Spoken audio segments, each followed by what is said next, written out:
That notification just buzzed again, didn't it? Maybe you've already checked it. Maybe you're fighting the urge to check it right now. Don't worry, I won't judge you. We're all caught in the same trap. Remember when you could sit down and read a book for hours? When you could dive deep into a project without your mind wandering every few minutes? When was the last time you experienced that kind of focus? The device in your pocket is rewiring your brain, and most of us don't even realize the price we're paying. For years, I told myself I was multitasking, efficiently managing my digital life while still being productive. Then, I tracked my screen time and discovered the shocking truth. I was picking up my phone 150 times a day. That's once every 6 minutes of my waking life. What started as a tool had become my master, and I'm not alone. The average person touches their phone 2,617 times daily. We spend over 4 hours each day staring at these screens. That's 60 days a year, 2 full months of your life every year given to your smartphone. But the real cost isn't just time. It's your ability to focus, to think deeply, to create,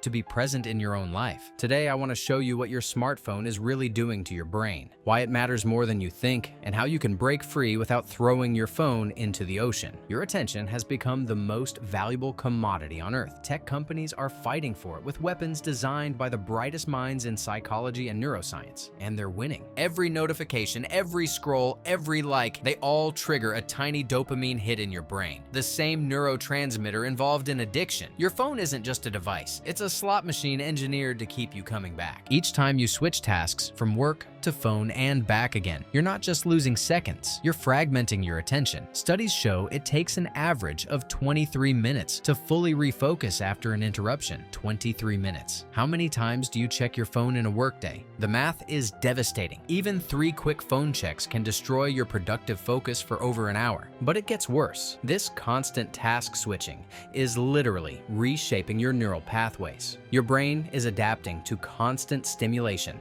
and losing its ability to sustain attention. Like a muscle that atrophies without use, your capacity for deep focus is withering away. Dr. Adam Ghazali, a neuroscientist at UCSF, calls this continuous partial attention, a state where we're perpetually dividing our focus, never fully present anywhere. It's becoming our default mode of existence. This matters because deep work, the kind that requires sustained, uninterrupted focus, is where true value is created. It's where innovations happen, where problems get solved, where art gets made, where meaning is found. Cal Newport, who literally wrote the book on deep work, puts it bluntly: the ability to perform deep work is becoming increasingly rare at exactly the same time it is becoming increasingly valuable in our economy. The more connected we become, the less productive we are. Studies show that merely having your phone visible, even if it's turned off, reduces your cognitive capacity. Your brain is subconsciously monitoring for notifications, stealing resources from whatever you're trying to focus on. I experienced this firsthand while writing my thesis. Despite silencing notifications, I found myself checking my phone every few minutes. My work, which should have taken weeks, stretched into months. The quality suffered. My stress skyrocketed. And the worst part? I didn't even enjoy the time I spent on my phone. It was pure, mindless habit. This isn't just about productivity, it's about your mental health. The constant switching between tasks creates what neuroscientists call attention residue, where thoughts from previous tasks linger and intrude on your current focus. This fragmented attention leaves you feeling scattered, anxious, and mentally exhausted. Research from Harvard shows that mind wandering, the kind encouraged by our phone habits, is directly linked to unhappiness. When our minds wander, we're more likely to ruminate on worries, regrets, and fears. The science is clear. Your smartphone is rewiring your brain for distraction, impatience, and superficial thinking. But here's the good news. Your brain is incredibly adaptable. The same neuroplasticity that got you into this mess can get you out. I know because I've experienced it. After realizing how much my phone was controlling me, I decided to fight back, not by going off grid or throwing away my smartphone. That's neither realistic nor necessary for most of us. Instead, I developed a system that allowed me to reclaim my attention while still enjoying the benefits of technology, and it changed everything. Within weeks, I noticed I could focus for longer periods. My work improved dramatically. I felt less anxious, more present. I started reading books again, actually finishing them, and most surprisingly, I enjoyed my leisure time more deeply. The first step was simple but powerful, creating physical distance between me and my phone during focus periods. Not just silencing it, physically removing it from my space, out of sight, in another room. Because willpower isn't enough when you're fighting algorithms designed to hijack your attention. Next, I redesigned my phone to serve me, not manipulate me. I removed all non-essential apps, I turned off all notifications except calls from important people. I made my screen grayscale, which instantly made it less appealing. These small changes had a profound effect. My phone transformed from an attention magnet into a tool I used intentionally. Then came the most important step: building new habits. I established clear boundaries: no phones during meals, no screens an hour before bed, and most importantly, dedicated blocks of time for deep work. During these deep work sessions, starting with just 30 minutes and gradually increasing, my phone stayed in another room. I used a simple timer, not my phone, and I committed to focusing on one task only. The first few days were uncomfortable. I felt twitchy, anxious. My mind kept wondering what I might be missing. But by the end of the first week, something shifted. I started experiencing what psychologists call flow state, that magical condition where you're fully immersed in a task, time seems to disappear, and your best work emerges effortlessly. I'd almost forgotten what that felt like. The benefits extended beyond work. I became more present with friends and family. Conversations became richer. I noticed details in my surroundings I'd been missing for years. Food tasted better. Music sounded deeper. It was as if I'd been experiencing life through a filter that was suddenly removed. This isn't about demonizing technology. Smartphones are incredible tools that have transformed our lives in countless positive ways. The goal isn't to abandon them, but to put them in their proper place, as tools that serve us, not masters that control us. Think about it this way: you wouldn't let a stranger interrupt you dozens of times throughout your day. You wouldn't allow a company to install a slot machine in your pocket that you're compelled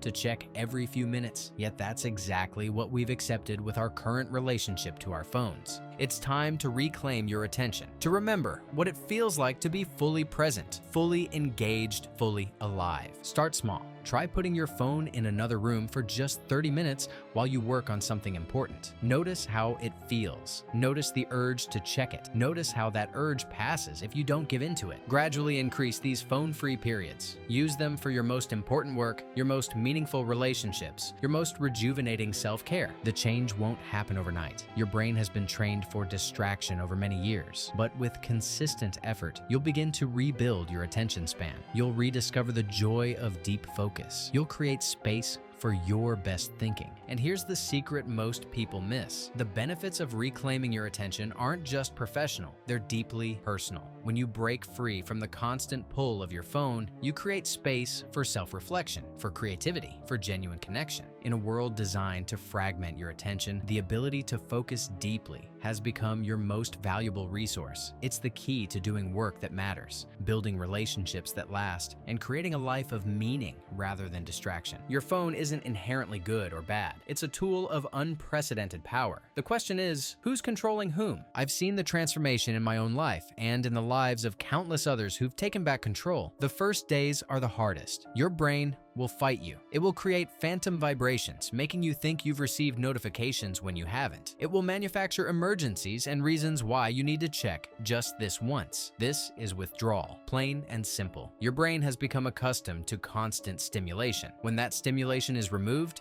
it protests loudly, but push through those first uncomfortable days and something magical happens. Your attention span begins to rebuild itself. Tasks that once seemed impossibly boring become engaging. Ideas that were just out of reach suddenly crystallize. Conversations deepen. Creativity flows. This isn't pseudoscience or wishful thinking. It's neuroplasticity in action. Your brain adapting to a new environment, rebuilding neural pathways that support sustained attention. One of the most powerful techniques I've found is what I call attention anchoring. Before starting any focused session, take 30 seconds to set a clear intention. What exactly are you trying to accomplish? Why does it matter? This simple practice primes your brain to resist distractions by giving it a meaningful target to lock onto. Another game changer: schedule specific times to check your phone rather than responding to every impulse. This puts you back in control of the relationship. You decide when to engage, not the algorithms. And don't underestimate the power of your physical environment. Create a dedicated space for deep work,